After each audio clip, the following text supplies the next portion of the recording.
Hello folks, welcome to Outdoors with Bud. I'm your host, Bud Fields. Yeah, I had a gentleman ask me here a while back. He said he had a question. He didn't know whether he should ask me or not, but he said, I've always heard me talking about if you have any questions, send them to me and I'll reply to them. He asked me a question concerning camouflage patterns. He wanted to know, is it acceptable to go out deer hunting and maybe not have matching patterns on?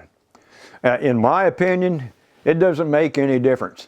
I mean, I've always said jokingly, if a deer gets close enough to me to notice that I'm not wearing matching camouflage patterns, that deer is going to be close enough to be in the freezer in no time at all.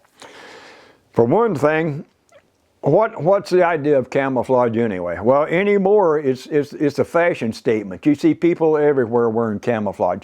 They've got pink camouflage for like the breast cancer awareness programs. They've got all the different military camouflage patterns, and I'm going to show you some of them today and explain them to you. When I started hunting in 1964, we didn't have as many companies manufacturing camouflage that we do today. You had to basically go to a military surplus store and buy like whatever the military had. For instance, this neck face mask that I'm showing you right here, this is what we had to begin with. This is just a military, I think they called it something like Woodlands, but this was it. But basically all of your camouflage is going to have several different colors. You're going to see greens to match the leaves or the grass in the woods. You're going to see light tan for like different places where there's holes in the dirt and you're going to see the dirt there. You're going to see black and brown for like the tree limbs and the branches and the trunks and the base of the tree. And really all the camouflage patterns that you're going to see is going to have that same type of color combinations. Maybe it's going to be a little different configurations. But this is basically what we used to have, and it still works today. The main thing about camouflage is it's designed not so much as a fashion statement. It's to break up your human outline and make you kind of blend in with your background. And that's basically what camouflage is. Now, I'm going to show you another pattern here. Now this is a pair of hunting trousers. This has got the same colors in it. Now you see like right here, this kind of imitates like the fall of the year, the bark of the tree, and you can see different types of leaves and you can see branches sticking out. If I was wearing this pattern and I'm standing inside the woods by the tree, you're going to have a difficult time seeing my human outline, and that's basically what camouflage is for. Now I know you see them in people wearing a lot of camouflage. I know I'm guilty of it. I'm always wearing like a baseball cap that's camouflage, or I'm wearing a sweatshirt or something that's camouflage. But basically that's the whole thing. You're trying to break up your human outline. If this wall behind me was like a white snowbank, and if I'm standing there wearing the outfit that I'm wearing right now, you can see my outline, you can see my silhouette. I'm going to stand out like what they call like a crow, and a black crow and a snowbank. But if I was wearing a white outfit up against that snowbank, you were going to have more of a hard time to find out where I was. But there again, you see greens, you're seeing browns, you're seeing tans, and you're seeing black. All right, now here's another camouflage company. This was from a real tree company. Now this one is from the Mossy Oak Company. Now there again, what are you seeing?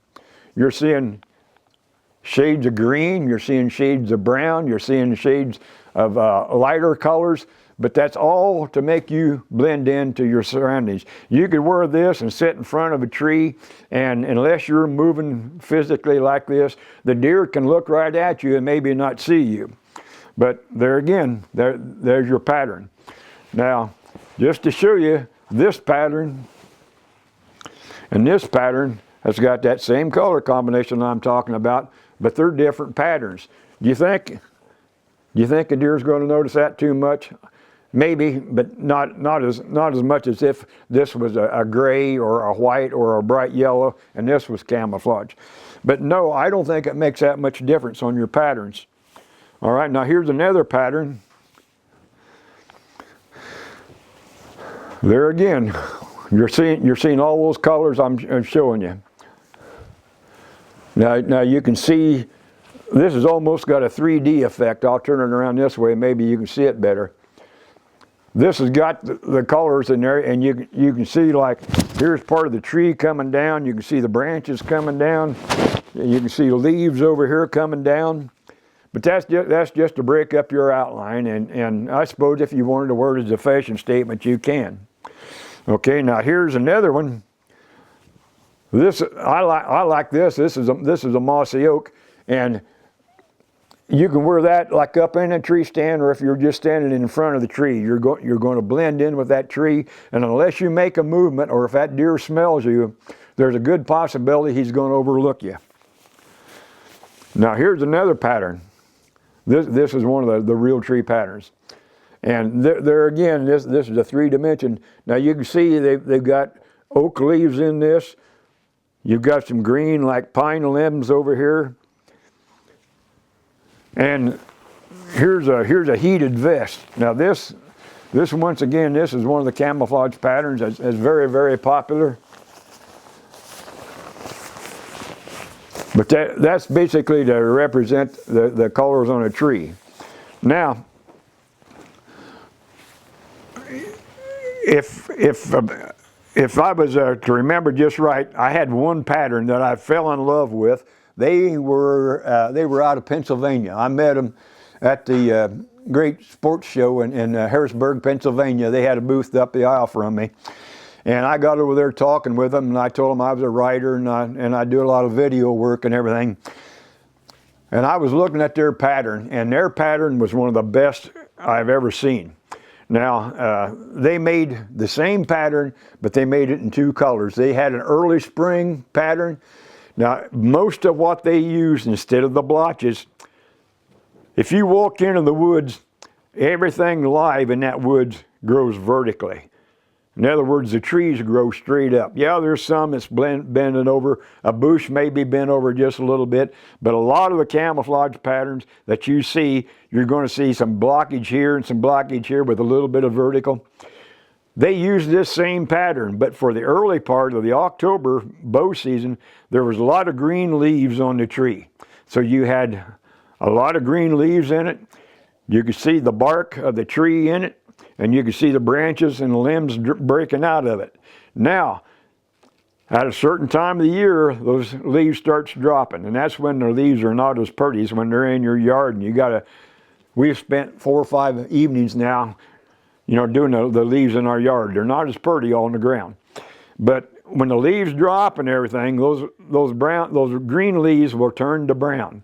Well, they had their fall pattern. It was that same vertical pattern with the leaves and everything, except the leaves were no longer green. They had them as brown. Now, I loved that outfit, but over the years, the wear and tear, the barbed wire fences and everything ripped them, and gradually I couldn't use them anymore. But there was another pattern a guy had that, if you look in a lot of your camouflage, he had one, he called it Camoflauge. If you're on the ground and you look up in the tree stand, what do you see? You see tree limbs. There was tree limbs on this pattern. There was leaves on this pattern. Plus, in the background, you could actually see like blue sky. And it was rather odd when you first looked at it. But I got in touch with that guy, and he sent me one to try. And it was a good idea, because when the deer is down on the ground and it looks up at you, he's going to see all these limbs, and he's going to see some blue sky in behind that. And that was one of the few patterns that offered that blue image instead of making it like a brown or white. But camouflage, you can use any kind that you want. It's going to be personal preference. If you like the real tree, that's great. If you like mossy oak, that's fantastic. And there's several other, I think there's true woods and true tree and the original tree bark. It's all up to you. And even if you want to wear the old military camouflage, anything to break up your human outline is what the advantage of camouflage is. So in my opinion, like I say, I've mixed and matched my camo many, many times. Sometimes by accident, because I picked them up when it was dark, threw them in the truck, and I put them on when I got up to my hunting area. But camouflage can be anything that you want, and you can get them at Walmart, any place that you want to go, but I do recommend that you use it.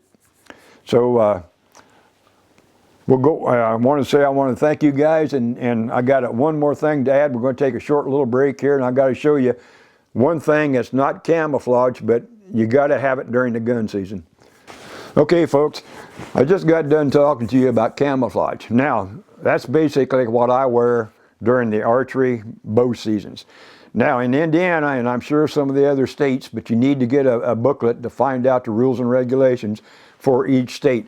But here in the state of Indiana, once the firearm season comes in, you are required to wear garments made out of the hunter orange. Now, what I'm showing you today, when my kids were young, they always called it Daddy's pumpkin suit. Now, this is a hunter's orange. As you can see, it's highly visible. Now, years ago, the guys wore plaid, like black and red plaid. There was a green and black plaid, and that was their camouflage. But there was no breakup to it at all. But they want you to become visible to where you can be highly seen. So this is basically what hunter's orange is. You're required to wear hunter's orange. Now, I go overboard. I wear the orange parka. I wear an orange sock cap. Now, one reason I like to wear the sock cap, I will wear a baseball cap. I will wear the sock cap over that baseball cap. The reason I like a sock cap is you can pull this down over your ears and keep your ears warm, but you can still hear. If a deer is running through the woods, if it's walking through the woods, or if it's vocalizing with some of the other deer in the area, you can still hear that. But the bill of that baseball cap will help keep that sun out of your eyes, because I'm always nervous about wearing glasses, about getting a glare off of my glasses. But that'll also help keep your head warm. Now, another thing that I wear is either the bib pulled up, the bib pants like this, as you can see, or the pulled up type pants. Now, you can also, if you want to, you can wear your camouflage as long as you have maybe a fluorescent orange vest or a cap. Now, they will not, if you want to wear just the orange gloves, that is not legal in the state of Indiana. The gloves do not count. But I would rather be seen. I want to be seen, and trust me, you can see that orange. Once it starts getting daylight, it looks like it's a glow. But the deer is basically color blind. They do not see the spectrum of colors that you and I see on a daily basis.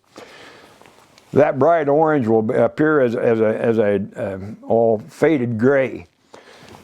Now, if you're doing a lot of moving around, they can see that movement, but they won't detect that color. But another thing to be advised about is if you're hunting out of one of those little camouflage tent blinds, you now have to have 144 square inches of hunter orange, like a patch on that blind, only when it's being occupied. Now, I don't like that idea, because I don't want other hunters to see my blind, because I don't want to go back up there like after coming home from lunch and somebody's found my ground blind and stole it because they've seen it. So they're saying only time that orange has to be displayed is while you're occupying, while you're inside of that blind. They want hunters to know that you're there, and for safety factors, they're not going to shoot that direction, hopefully. Now, these patches, 144 square inches, that's 12 inches by 12 inches. There has to be one patch on each of the four corners above the ground, and it only has to be there when you're in it. So if you go into town to get a lunch or something, you can take those off and lay them inside, but once you get back in that blind, you have to put that up. Now, that's on any kind of a man-made structure. That's like the tent blinds that I'm talking about, that's camouflage. They look like little igloos and all that. Now, if it's a fallen tree that's laying there, you can make a natural ground blind out of that. You don't have to put any kind of orange of it. But I would recommend, if you're hunting inside of that you do use some kind of orange for the people to see. So I just wanted to run that by you. But if you're hunting different states, each state may vary a little bit. But in the state of Indiana, this is what you have to have. Like I say, if you want to wear camouflage, like during the firearm season, you can do that, but you have to have either the orange cap, the orange vest, something that is highly visible. And I know I've seen guys go out there wearing total camouflage. They've got the orange hat, then they pulled the camouflage hood up over it to keep warm, and there's very little of that bright orange is visible. I would rather be seen and not heard. So, folks, I want to thank you for all the information that you ask of me, and if you got any more questions, feel free to contact me, and I hope this information's helped you out.